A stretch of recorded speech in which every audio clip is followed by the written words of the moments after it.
Capítulo 5 Cornualha, 2003. Voltamos.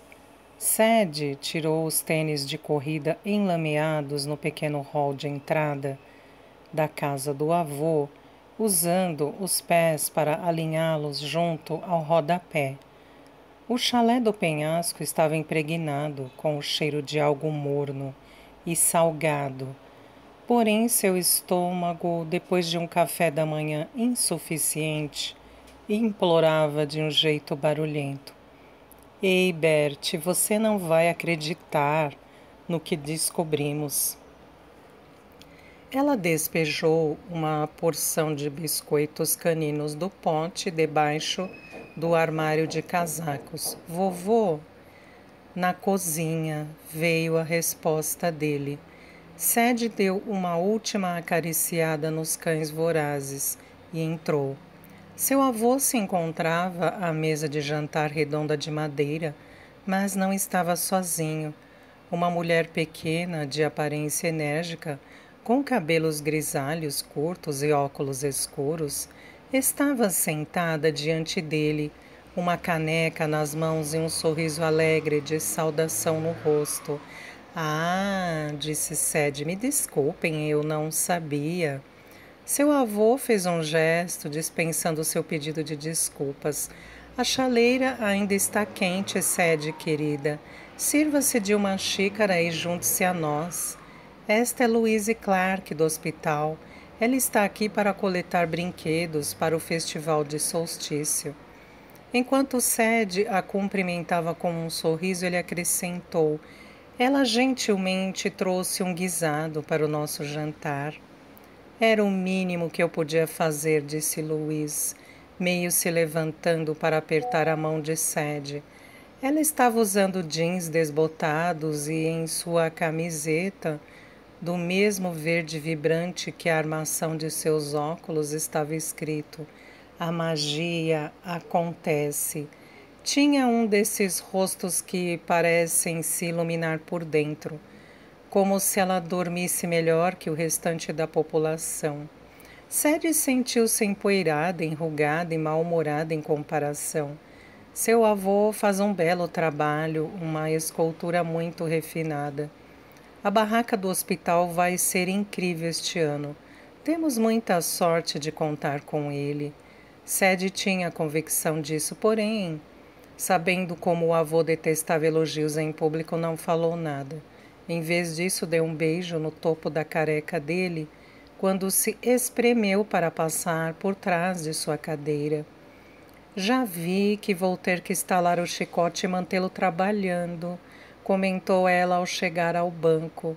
Esse guisado tem um cheiro maravilhoso. Louise sorriu. É uma receita minha, lentilhas e amor. Havia uma infinidade de respostas para aquilo, mas antes que Sadie pudesse se decidir por uma, Bert interveio. Sadie veio de Londres para passar um tempo comigo. Férias, que adorável! Você ainda estará conosco daqui a 2 semanas, quando acontecerá a festa? Talvez, respondeu Sadie, evitando o olhar do avô. Tinha sido muito vaga quando ele lhe perguntara sobre seus planos. Estou deixando rolar. Deixando o universo decidir, disse Louise com aprovação. Algo assim.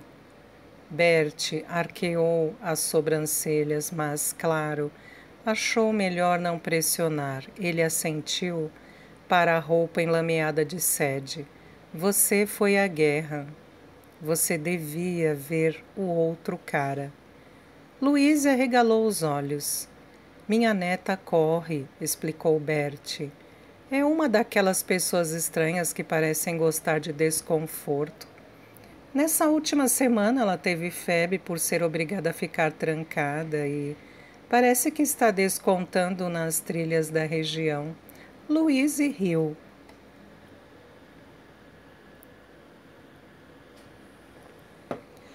É o que costuma acontecer com os recém-chegados. Os nevoeiros podem ser opressivos para quem não cresceu com eles. Não há neblina hoje. Tenho o prazer de informar, disse Sadie, cortando uma fatia grossa do pão com levedura natural que Bert preparava todos os dias. O dia está perfeitamente claro. Que maravilha! Louise tomou o último gole do seu chá. Tenho 32 crianças perigosamente empolgadas no hospital, esperando pelo piquenique à beira-mar. Outro adiamento e temo que tenha que enfrentar um motim. Aqui vou ajudá-la com isso, disse Bert. Não quero dar aos pequenos prisioneiros motivo para se insurgirem. Enquanto ele e Louise envolviam os brinquedos esculpidos em papel de seda, arrumando-os cuidadosamente em uma caixa de papelão, Sadie espalhou manteiga e marmelada em seu pão. Estava impaciente para contar a Bert sobre a construção que havia encontrado no bosque. Sua atmosfera estranha e solitária permaneceu junto dela, até em casa, e ela ouviu apenas vagamente, enquanto eles retomavam o final de uma conversa sobre um homem em seu comitê chamado Jack. Vou visitá-lo, disse Bert, e levarei um dos bolos de pera de que ele gosta, para ver se consigo convencê-lo. Sadie olhou pela janela da cozinha para além do jardim do avô e para baixo, sobre o porto, onde dezenas de barcos de pesca balançavam no mar aveludado. Era notável a rapidez com que Bert conseguira encontrar um lugar para si mesmo nessa nova comunidade. Fazia pouco mais de um ano desde que tinha chegado e já parecia ter criado conexões tão profundas quanto se tivesse morado ali a vida inteira. Sadie não tinha nem certeza se era capaz de dizer os nomes de todos os seus vizinhos no prédio em que morava havia 7 anos. Ela ficou sentada à mesa tentando se lembrar se o homem no andar de cima era Bob, Todd ou Rod, mas deixou a dúvida de lado quando Bert disse: Vá em frente, Sadie querida, conte-nos o que encontrou. Parece que você caiu em uma antiga mina de cobre. Ele fez uma pausa no empacotamento. Você não caiu, não é? Ela revirou os olhos com impaciência afetuosa. Bert se preocupava muito, pelo menos em se tratando de Sadie. Tinha sido assim desde que Ruth morrera. Um tesouro enterrado, estamos ricos? Infelizmente não. Nunca se sabe a sorte que pode dar aqui, disse Louise, com todos os túneis dos contrabandistas que atravessavam a costa. Você está correndo pelo Pontal? Nos bosques, respondeu Sadie. Ela explicou brevemente como Ramsay tinha desaparecido e ela e Ash foram forçados a sair do caminho para encontrá-lo. Sadie, eu sei, vovô, os bosques são densos, eu sou uma rata da cidade. Mas Ash estava comigo e foi bom termos ido procurar, porque quando finalmente encontramos Ramsay, ele tinha prendido a pata em um buraco num velho cais. Um cais no bosque? Não exatamente no bosque, mas em uma clareira, numa propriedade. O cais ficava à beira do lago no meio de um jardim incrível e descuidado. Você teria adorado. Havia salgueiros e teixos enormes e acho que aquele lugar já deve ter sido espetacular. Havia uma casa também, abandonada. A casa dos Edvains, disse Luís em voz baixa. Loines. O nome, quando pronunciado, tinha aquela qualidade mágica e sussurrante de tantas palavras córnicas, e Sadie não pôde deixar de se lembrar da estranha sensação que os insetos lhe deram, como se a própria casa estivesse viva. Loines, repetiu, significa casa do lago. Sim. Sede visualizou o lago lamacento e sua misteriosa população de aves. Sim, é essa. O que aconteceu lá?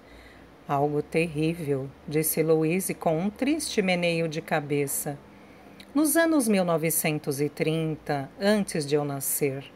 Mas minha mãe costumava comentar sobre isso geralmente quando queria impedir que as crianças fossem para longe demais. Uma criança desapareceu na noite de uma grande festa. Foi uma história de destaque naquela época. A família era rica e a imprensa nacional deu muita atenção ao caso. Houve uma investigação policial enorme e eles até trouxeram o alto escalão de Londres. Não que isto tenha ajudado. Ela pôs o último brinquedo no lugar e fechou a caixa. Pobre menino, era pouco mais que um bebê. Nunca ouvi falar do caso. Sede é da polícia, explicou Bertie. Detetive. Acrescentou com um lampejo de orgulho que a fez estremecer. Bem, foi há muito tempo, suponho, disse Louise. A cada década, mais ou menos, o caso ressurge. Alguém chama a polícia com uma pista que não leva a lugar nenhum. Um cara sai de Deus sabe onde para vir dizer que é o menino desaparecido, mas nunca vai além dos jornais locais. Sede visualizou a biblioteca empoeirada, os livros abertos sobre a mesa, o esboço, o retrato na parede, objetos pessoais que devem ter significado alguma coisa para alguém. Como a casa foi abandonada? A família simplesmente foi embora, fechou as portas e voltou para Londres. Com o tempo, as pessoas esqueceram que estava lá.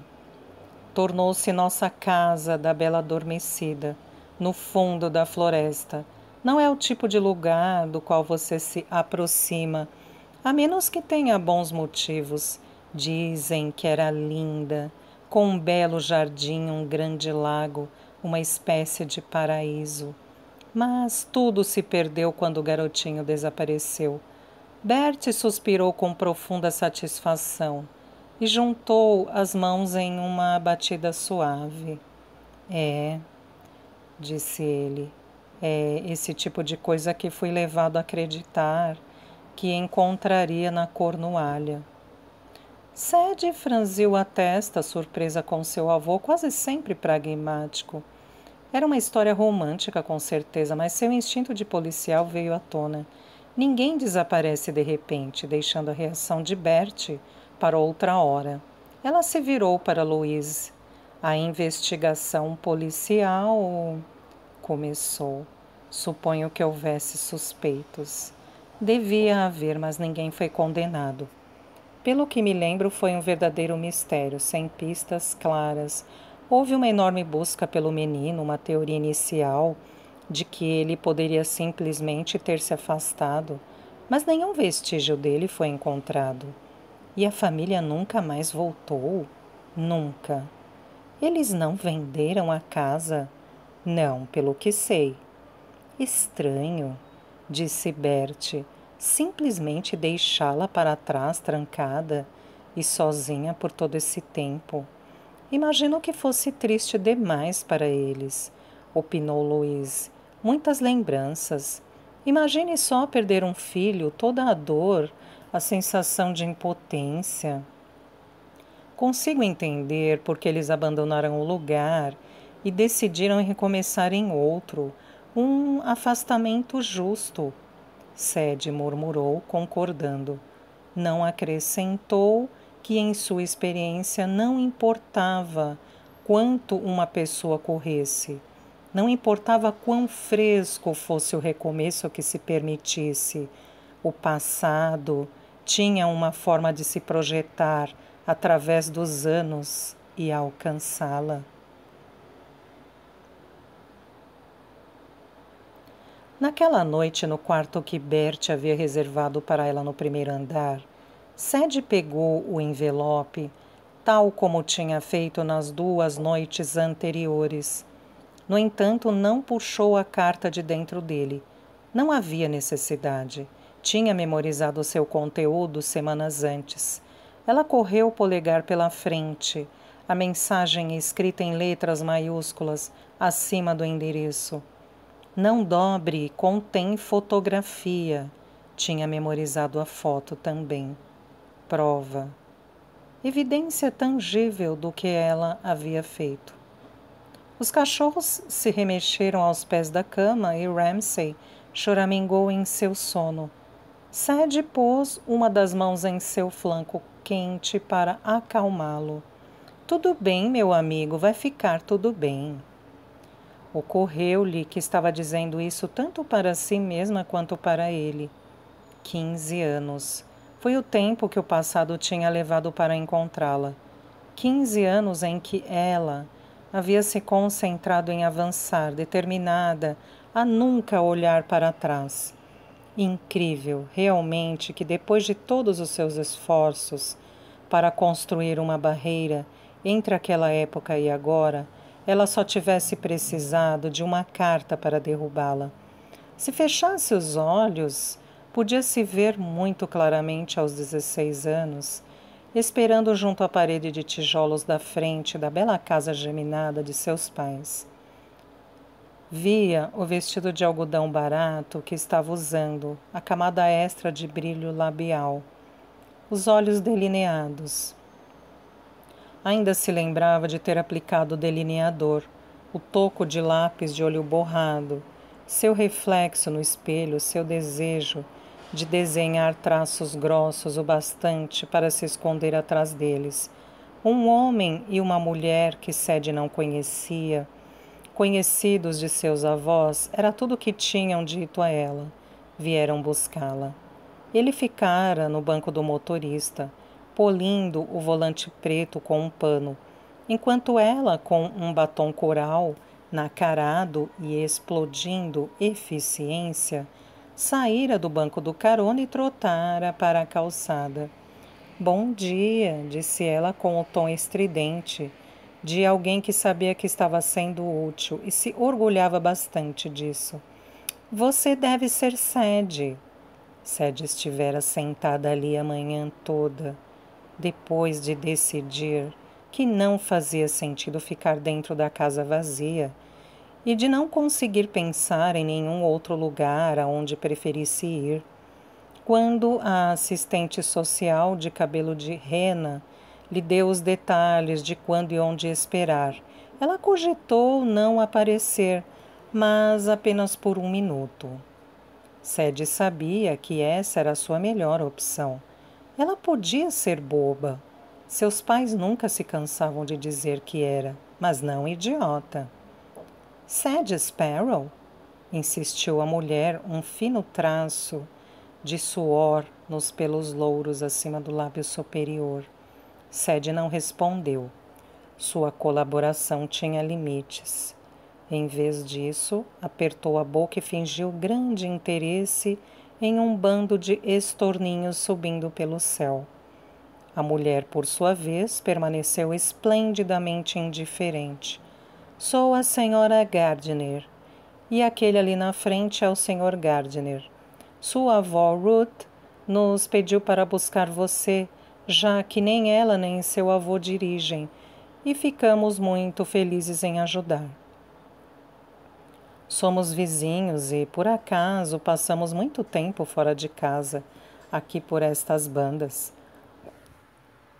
Como Sad não disse nada, ela fez um gesto com a cabeça, com um penteado cheio de laque na direção da mala da British Airways, que o pai de Sad tinha trazido de sua viagem de negócios a Frankfurt no ano passado. É só isso? Sad apertou a mão em volta da alça da mala e a arrastou pelo concreto até que tocou sua coxa. Uma viajante com pouca bagagem. O Sr. Gardner ficará impressionado. A mulher bateu em uma mosca na ponta de seu nariz e Sad pensou em Peter Rabbit. De todas as coisas para entrar em sua cabeça quando ela saía de casa para sempre, um personagem de livro infantil. Teria sido engraçado, mas naquele momento Sad achou que nada mais voltaria a ter graça. Ela não queria fazer algo tão meloso quanto se virar para olhar para a casa em que tinha morado por toda a sua vida. Mas quando o Sr. Gardner afastou o grande veículo do meio-fio, seu olhar desesperançado correu para o lado. Não havia ninguém em casa e não havia nada para ver que já não tivesse sido visto 1000 vezes.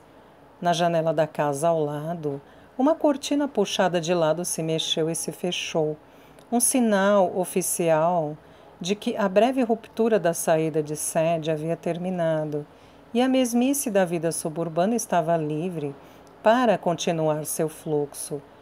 O carro do Sr. Gardner virou no final da rua e eles seguiram para o oeste, em direção a Londres e para o recomeço de Sadie, na casa dos avós que ela mal conhecia, que concordaram em recebê-la quando ela não tinha nenhum outro lugar para onde ir.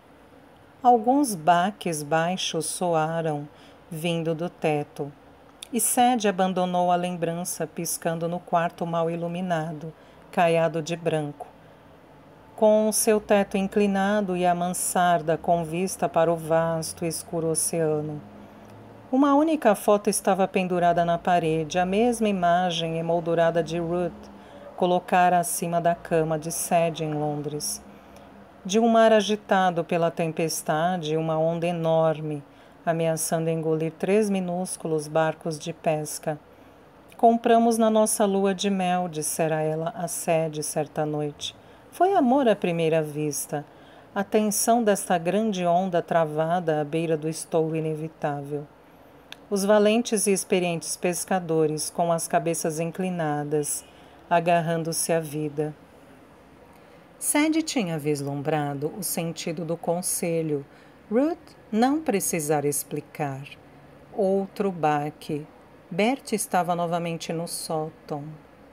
Sadie havia identificado um padrão na semana em que passara hospedada no Civil Cottage, enquanto os dias de seu avô eram ocupados, preenchidos com sua nova vida e seus amigos, seu jardim e preparativos intermináveis para o próximo festival. As noites eram uma história diferente.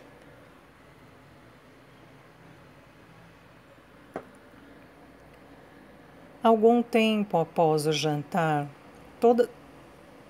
todas as noites, Bert subia a escada frágil sob o pretexto de procurar uma caçarola, um batedor de ovos ou um livro de receitas de que precisava de repente.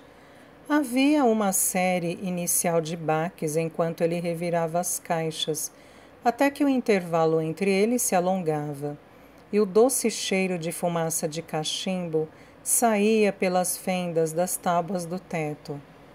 Ela sabia o que ele realmente estava fazendo.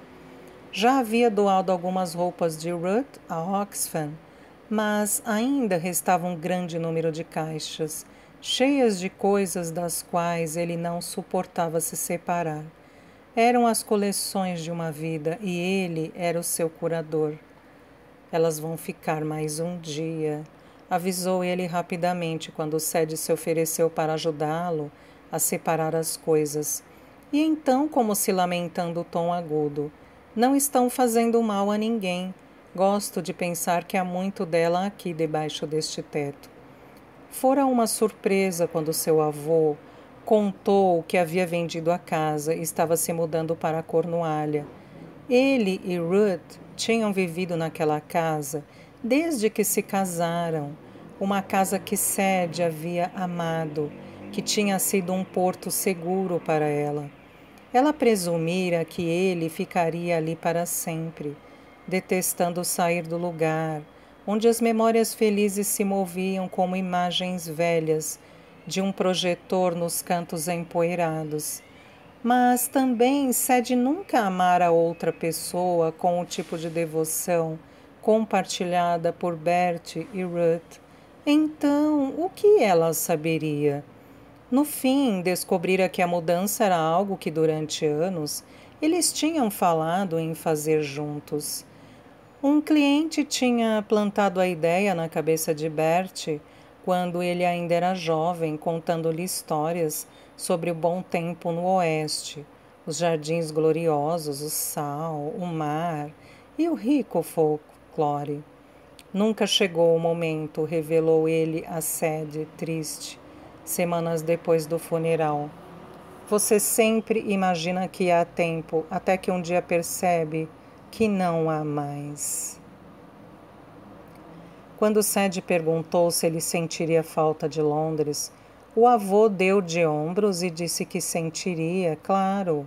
Aquela era sua casa, onde tinha nascido e crescido, conhecido a esposa e criado a família. Mas é o passado, Sadie querida. Vou levar isso comigo aonde quer que eu vá.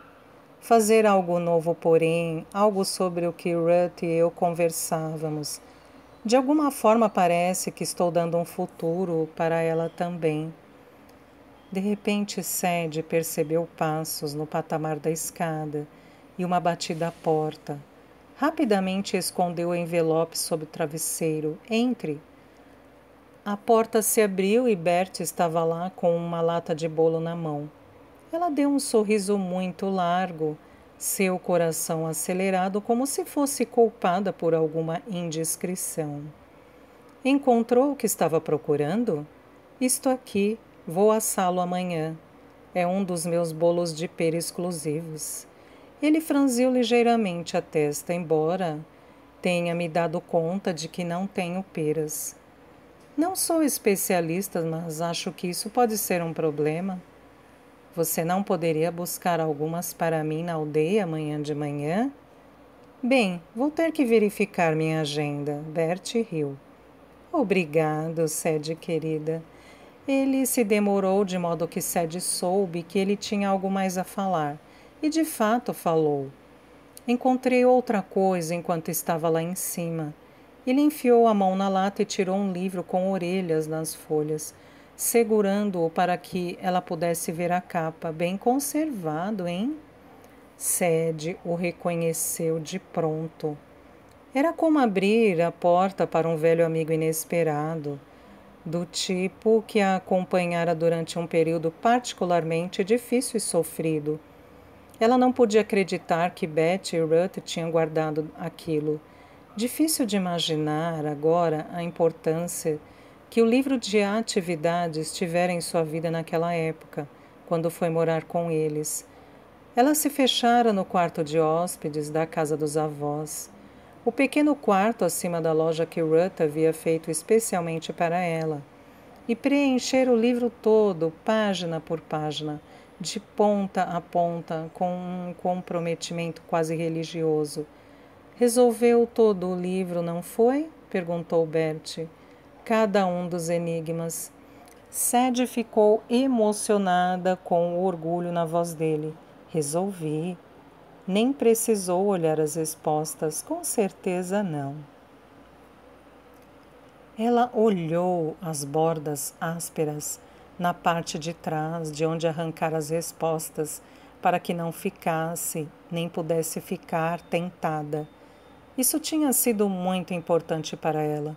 Suas respostas deviam ser próprias, suas conquistas, honestas e absolutas, acima de qualquer suspeita. Sadie estava tentando provar algo, é claro. Que não era estúpida, desesperada ou uma ovelha negra. Não importava o que seus pais pudessem pensar. Que os problemas, não interessava quão grandes fossem, podiam ser resolvidos. Que uma grande onda podia estourar e ainda assim os pescadores sobreviverem. Foi Ruth que comprou para mim. Sim, foi ela. Tinha sido o presente perfeito no momento perfeito, embora Sadie suspeitasse que ela não tivesse sido grato bastante. Não conseguia se lembrar do que dissera quando a avó lhe dera o livro. Provavelmente nada. Ela não era comunicativa naquela época. Um ar de insolência próprio dos 16 anos e um desdém monossilábico para tudo e para todos, incluindo, especialmente, esses parentes desconhecidos que haviam corrido para resgatá-la. Fico me perguntando como ela sabia. Ela era boa, assim, gentil e inteligente.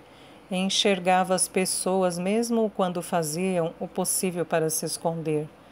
Bert sorriu e ambos fingiram que falar de Ruth não tinha feito os olhos dele brilharem.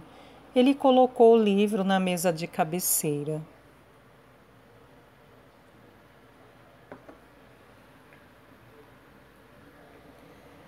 Talvez você deva arranjar outro enquanto estiver aqui. Ou mesmo um romance para ler. Esse é o tipo de coisa que as pessoas fazem quando estão de férias. É mesmo? Foi o que ouvi dizer. Então talvez eu faça isso. Ele ergueu uma sobrancelha, estava curioso sobre a visita dela, mas a conhecia bem o suficiente para não forçar o assunto. Bem, disse ele em vez disso, está na hora de eu me recolher. Nada como o ar do mar, hein? Sede concordou e desejou-lhe uma boa noite de sono. Mas, quando a porta se fechou atrás dele, ela notou que seus passos voltaram para o sótão, em vez de atravessar o corredor para a cama. Enquanto a fumaça de cachimbo atravessava as tábuas do assoalho, os cachorros sonhavam ao lado dela e o avô enfrentava seu passado lá em cima. Sede folheou o livro. Apenas uma coleção humilde de quebra-cabeças, nada extravagante, que ainda assim salvara sua vida. Ela não sabia que era inteligente até sua avó lhe dar aquele livro. Ela não sabia que era boa em quebra-cabeças ou que sua solução iria lhe provocar o tipo de emoção que as outras crianças tinham ao matar aula. Mas isso tudo era verdade e assim uma porta fora aberta e sua vida seguira por um caminho que ela nunca imaginara. Ela cresceu e se afastou dos seus problemas de adolescente, arrumou um trabalho com enigmas reais para resolver e, se falhasse, as consequências iam muito além de sua frustração intelectual. Seria uma coincidência, Sede se perguntou, que Bert houvesse lhe dado à noite aquele livro que tinha significado tanto em outros tempos? Ou teria adivinhado que, de alguma forma, sua visita estava ligada aos eventos de 15 anos antes, que a levaram a ficar com ele e Ruth pela primeira vez? Sede pegou de novo o envelope, estudando mais uma vez a letra censuradora, seu nome e endereço escritos como uma crítica no verso. A carta lá dentro era sua bomba relógio pessoal, tic-taqueando enquanto ela tentava descobrir como desarmá-la. Precisava desarmá-la.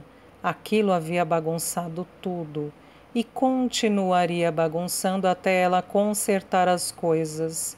Desejou nunca ter recebido a maldita carta. Que o carteiro a tivesse deixado cair da bolsa, o vento a tivesse soprado para longe e um cão, em algum lugar, a tivesse perseguido e mastigado, até que tudo o que restasse fosse apenas uma gosma. Sede suspirou infeliz e enfiou o envelope dentro do livro de atividades. Ela não era ingênua, sabia que não havia justiça. No entanto, sentiu pena de si mesma quando fechou o livro e o guardou. Não parecia certo de alguma forma que a vida de uma pessoa saísse dos trilhos 2 vezes pelo mesmo erro. A solução lhe ocorreu à beira do sono. Ela estava começando a ter, como era seu costume agora, o sonho com a menina iluminada por trás no portal, estendendo as mãos e chamando por sua mãe, quando abriu os olhos, instantaneamente acordada.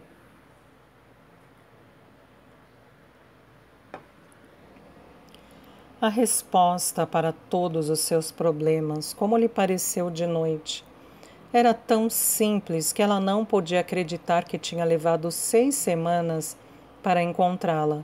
Ela que se orgulhava de sua capacidade de desvendar enigmas. Desejara que a carta não tivesse chegado a ela, mas quem ia afirmar isso? Sadie jogou seu edredom para o lado, pegou o envelope de dentro do livro de atividades e procurou uma caneta na mesa de cabeceira. Não mora mais neste endereço. Rabiscou apressadamente na frente, a impaciência tornando sua escrita mais irregular do que o normal. Devolver ao remetente. Um grande suspiro de alívio lhe escapou enquanto estudava sua obra. Seus ombros ficaram mais leves, resistindo ao desejo de olhar outra vez a fotografia. Selou o envelope com cuidado, para que ninguém mais soubesse. Bem cedo, na manhã seguinte, enquanto Bert e os cães dormiam, Sadie vestiu sua roupa de corrida e percorreu as ruas escuras e silenciosas com a carta na mão. Deixou-a cair na única caixa postal da aldeia para ser enviada de volta a Londres. Sadie não conseguia parar de sorrir enquanto continuava a correr ao redor do promontório. Seus pés batiam com energia renovada, e à medida que o sol se levantava dourado contra o céu rosa, ela se deleitou, com a ideia de que todo o problema estava resolvido. Para todos os efeitos, era como se ela nunca tivesse recebido a carta. Bert nunca precisaria saber a verdade por trás de sua súbita visita à Cornualha, e Sadie poderia voltar ao trabalho.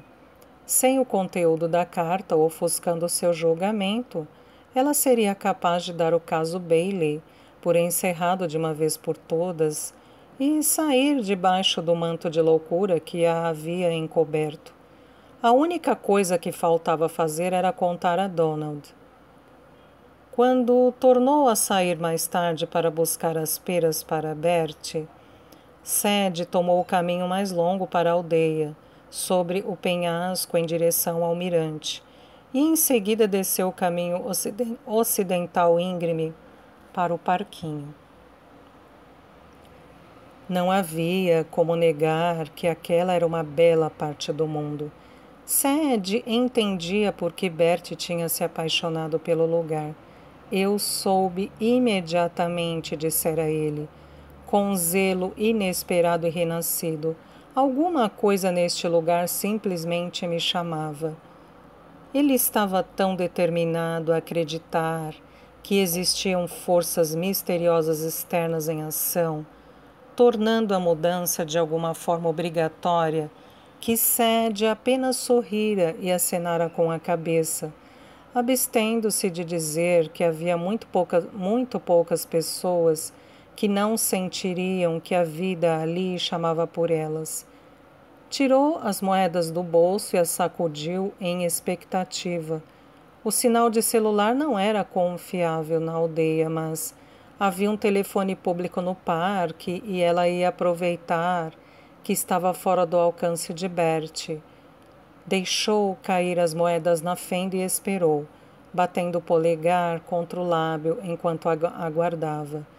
Raines, o grunhido ecoou do outro lado da linha. Donald, é Sadie. Sparrow? Mal consigo ouvir você. Como está a licença? Ah, ótima.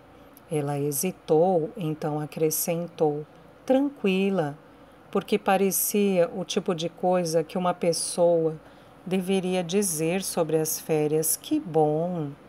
A linha chiou. Nenhum deles era muito de conversa fiada. Então ela decidiu ir direto ao ponto. Escute, pensei bastante e estou pronta para voltar. Silêncio. Ao trabalho, acrescentou. Só faz uma semana. E tem sido muito esclarecedora. O armarinho e tudo mais. Pensei que tivesse deixado claro, Sparrow. 4 semanas sem mas. Eu sei, Dom, mas olhe... Sadie olhou por cima do ombro e viu uma mulher empurrando uma criança num balanço. Ela baixou a voz. Sei que saí da linha, entendi completamente errado. Exagerei e lhe dei mal com tudo. Você estava certo. Havia outras coisas acontecendo, coisas pessoais, mas agora acabou, já cuidei de tudo. Espere um minuto. Sadie ouviu alguém murmurar ao fundo, do outro lado. Donald sussurrou uma resposta antes de se voltar para ela. Escute, Sparrow, alguma coisa está acontecendo por aqui. Sério? Um novo caso? Tenho que desligar. Sim, certo, claro. Eu só estava dizendo, estou pronta. A ligação está ruim, ligue de volta em alguns dias, hein? Em algum momento da próxima semana. Vamos discutir isso direito, mas eu... Sadie amaldiçoou o telefone quando a linha caiu e procurou mais alguns trocados nos bolsos. Digitou de novo, mas a ligação caiu direto na caixa postal de Donald. Esperou alguns segundos antes de tentar outra vez. Mesma coisa. Ela não deixou recado. Sentou-se por um tempo no banco perto do parquinho. Um par de gaivotas lutava por uma pilha de batatas caídas em uma embalagem de jornal. A criança no balanço estava chorando, as correntes do brinquedo rangendo em simpatia. Sadie se perguntou se era possível que Donald tivesse ignorado suas chamadas seguintes de propósito. Decidiu que sim. Ela se perguntou se havia alguém com quem poderia entrar em contato enquanto estava sentada ao lado do telefone com as moedas no bolso. Percebeu que não havia. Sadie remexeu os joelhos para cima e para baixo, inquieta. A necessidade de voltar a Londres, onde ela era útil e havia mais a fazer em um dia do que comprar peras, era quase dolorosa. A frustração, a impotência e o súbito calafrio de empolgação se agitaram dentro dela. A criança no balanço estava dando um ataque completo agora, arqueando seu pequeno corpo e recusando as tentativas da mãe para limpar seu rosto manchado. Sadie teria gostado de participar. Vendo baratinho, disse a mulher a Sadie, enquanto passava revirando os olhos do mesmo modo que faziam todos os pais quando brincavam sobre dar seus filhos.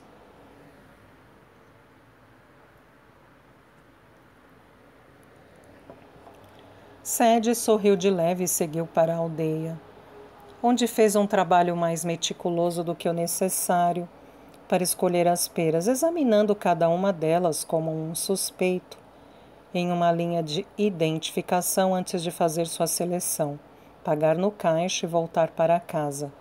Ela já havia passado pela biblioteca antes. O prédio de pedra ficava na High Street e era um marco inevitável entre a casa de seu avô e a aldeia propriamente dita, mas nunca pensara em entrar. Ela não era do tipo que frequentava bibliotecas. Muitos livros, muito silêncio. Agora, porém, a exibição na vitrine a fez parar abruptamente. Era uma pirâmide de romances de mistério, vários, com capas pretas e o nome A.C. Edevane, escrito em letras grossas e prateadas. Sadie conhecia a autora, é claro. A.C. Edevane era uma das poucas escritoras de suspense que os policiais realmente liam, e além disso era um patrimônio nacional.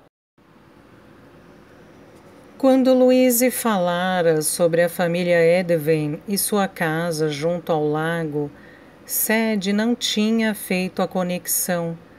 Naquele dia, porém, olhando para o cartaz pendurado acima da vitrine, a autora local publica seu 50º livro. Sentiu a emoção singular de dois elementos aparentemente desconectados se unindo. Sem pensar duas vezes, Sadie entrou no prédio. Um homem de aparência solista de proporções parecidas com gnomos e um nome preso à camisa segurou-lhe que, sim, claro que tinham uma seção de história local. Será que ele poderia ajudá-la com alguma coisa em particular? Na verdade, disse Sadie, pousando o saco de peras, pode sim. Preciso descobrir tudo o que puder sobre uma casa e um velho caso de polícia. E aproveitando, vou aceitar a recomendação do seu livro favorito, de A. C. Edevin.